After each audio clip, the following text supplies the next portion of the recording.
V tomto videu vám ukážeme, jak postavit zahradní foliovník. V našem případě to ukážeme na velikosti 2x2. Balení obsahuje všechny součásti zahradního foliovníku, které budeme potřebovat. Pro pohodlnější instalaci doporučujeme připravit si základní nářadí, jako je šroubovák nebo kleště. Na začátku si můžeme ohraničit montážní plochu a spojit spodní konstrukci. Pokračujeme k jednomu z rohů konstrukce, kde začneme postupně spojovat horizontální a vertikální díly. V našem případě máme vertikální konstrukci spojenou v rozích a uprostřed foliovníka. Přesné pokyny k postupu jsou součástí každého balení zahradního foliovníka. Konstrukci postupně sestavujeme i diagonálně, což zajišťuje pevnost a stabilitu celé konstrukce.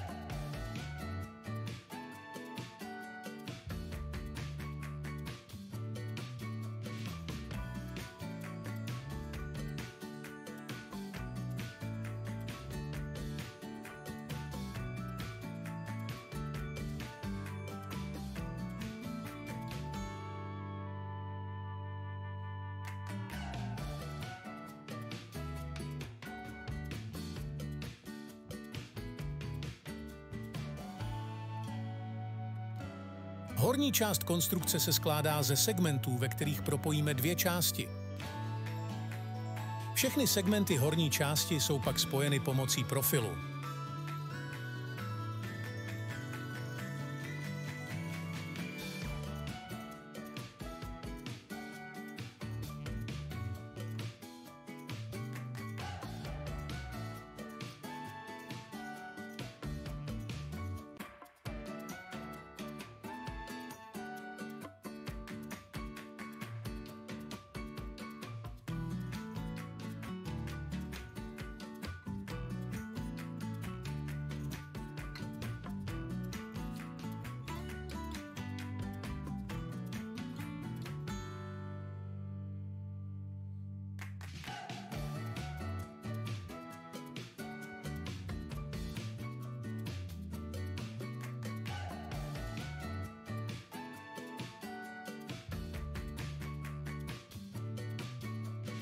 Součástí balení jsou také plastové krytky pro koncové části profilů.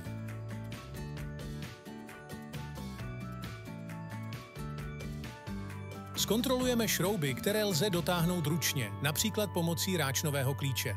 Až budeme mít celou konstrukci postavenou a všechny šrouby řádně dotažené, můžeme nasadit folii.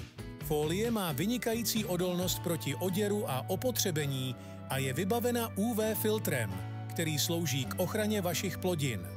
Doporučujeme nechat folii po rozbalení asi 30 minut odležet, aby se změkčila a zabránilo se jejímu poškození. Proto je vhodné nanášet folii na konstrukci za teplého počasí.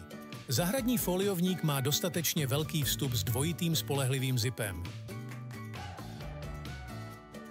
Zevnitř pak folii přivážeme ke konstrukci.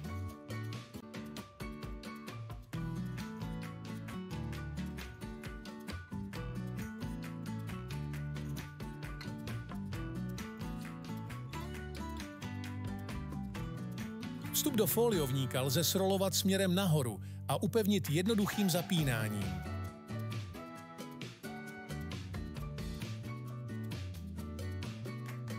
Po stranách foliovníku jsou umístěna rolovací okénka na suchý zip, která zajišťují dobrou cirkulaci vzduchu a zároveň zabraňují vniknutí hmyzu, ptáků nebo jiných škůdců. Folie nabízí na spodní straně prodlouženou ochrannou vrstvu, která se vám bude hodit při ukotvení konstrukce.